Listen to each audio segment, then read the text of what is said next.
It was Halloween night in the quiet suburb of Willow Creek. The streets were bustling with costumed children and glowing jack-o'-lanterns. Among the trick-or-treaters was an 8-year-old boy named Ethan, dressed as a vampire. Excited and clutching his pumpkin-shaped candy bucket, he ran ahead of his friends toward a house at the end of the street, a house no one dared to visit. The house, known as the Mercer Estate, had been abandoned for decades. Stories of its past whispered of a cruel recluse who lured children inside with promises of candy. Ethan's friends stopped at the gate, shouting for him to come back, but he waved them off and skipped up the broken steps. When Ethan knocked, the door creaked open on its own. "Hello? Trick or treat," he called out. No one answered.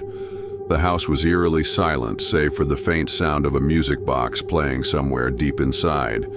Ethan, driven by curiosity, stepped in. His friends watched from the street as the door slammed shut behind him. Ethan never came out.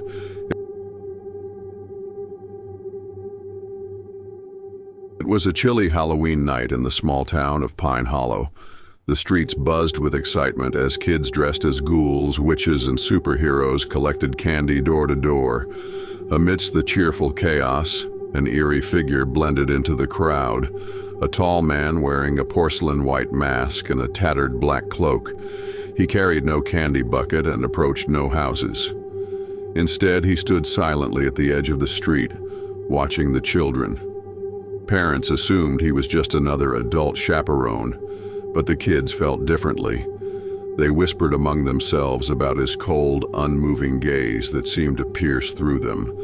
As the night wore on, one by one, children began to disappear. No one noticed at first, until screams pierced the air.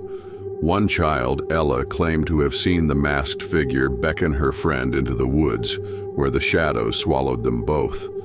The search party found no trace of the missing children, but near the edge of the woods they discovered tiny footprints leading to an ancient, crumbling well.